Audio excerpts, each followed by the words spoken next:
Good evening, ladies and gentlemen. It's another Sunday, fantastic one, and I can see the sun is already setting, and I hope you also had a fantastic Sunday on your side. There's something I wanted us to discuss today. This week, the Deputy President William Samoei Ruto humiliated President Uhuru Kenyatta in his own backyard of Kiambaa. The president has convened Jubilee meeting on Wednesday at Jubilee Party headquarters in Pangani. But the deputy president did something. After that victory, he went straight to the coast. What is the objective of the deputy president trip to the coastal region? Because for those who follow this channel, I've always stated here severally that the deputy president needs not less than 85% of the central Kenya support or the Mount Kenya support to retain the tyranny of numbers like the way they did in 2013 and 2017. And I've always also maintained that for the Deputy President William Samoei Ruto's bid to be viable, he must get the support of the larger Mount Kenya region. But the outcome from Kiambaa proves that he has a lead in the larger Mount Kenya region.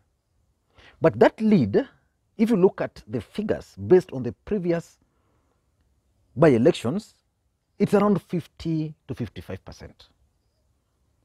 And the deputy president understands this.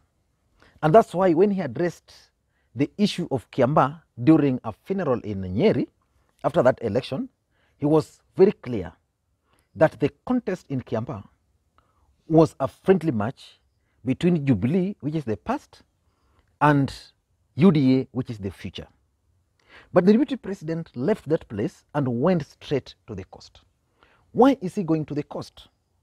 The truth of the matter is that the coastal region has always supported Raila Odinga for a very long time.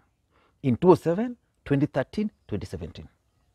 In 2017, Jubilee Party tried everything possible to win the support of the people of the coastal region. They could not. They issued title deeds. They even decided that President Uhuru Kenyatta was not going to be the face of Jubilee campaigns at the coast.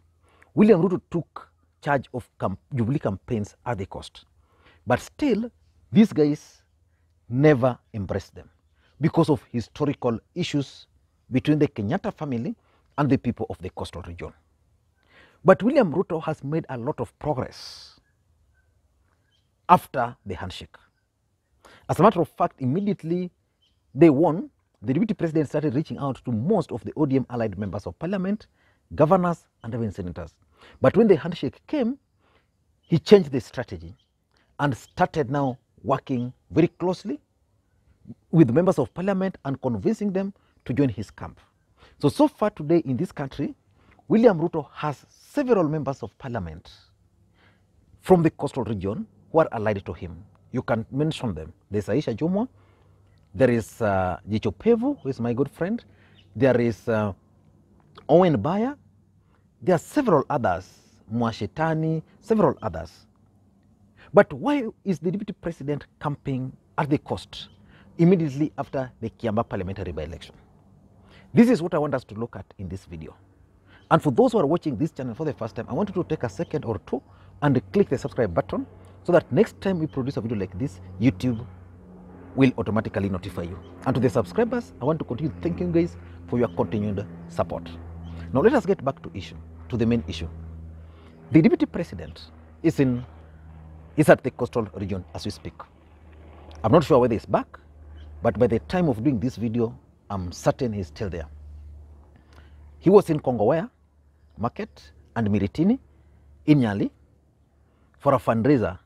I think some businessmen there lost their goods and services. I think their building burned or the market burned, and they lost some of their wares.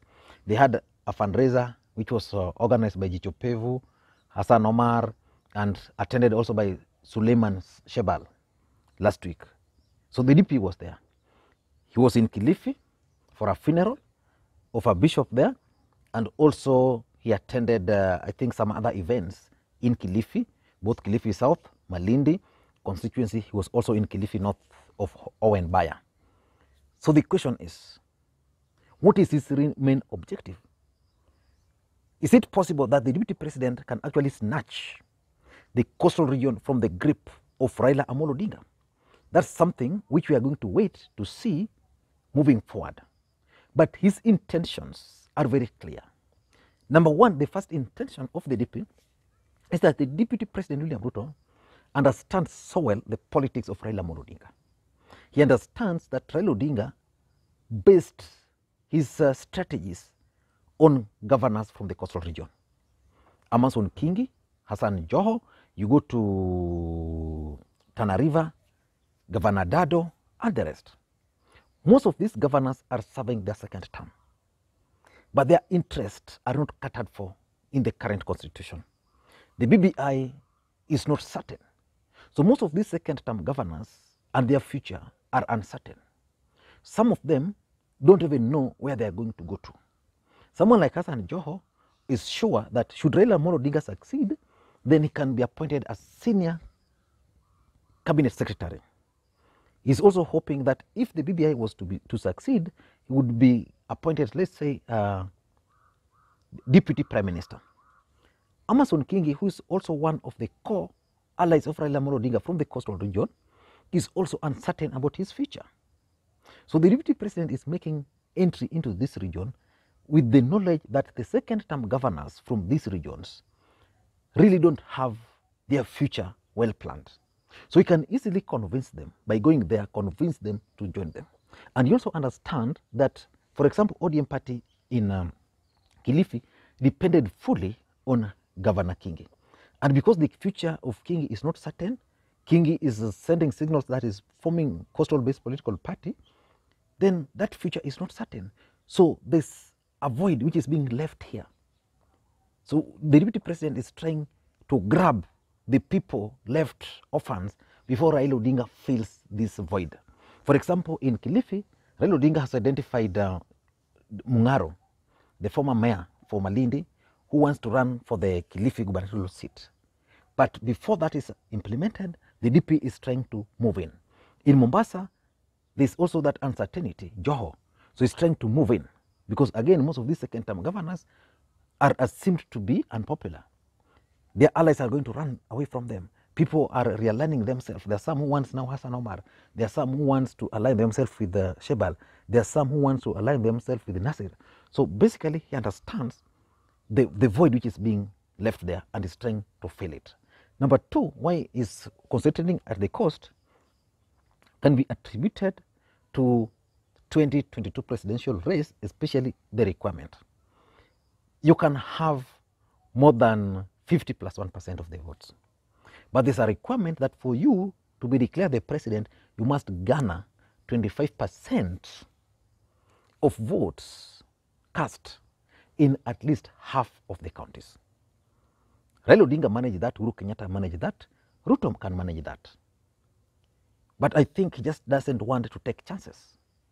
I'm not sure whether someone like Musalia Mudavadi, even if he was to get votes to be declared the president, I don't know whether he can achieve that 25% in half of the counties.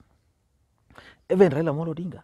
So I think the deputy president is trying to concentrate at the coast with full understanding that Raila Odinga doesn't have the full support of the NASA core principles, that is Musalia Mudavadi and Kalonzo Musyoka.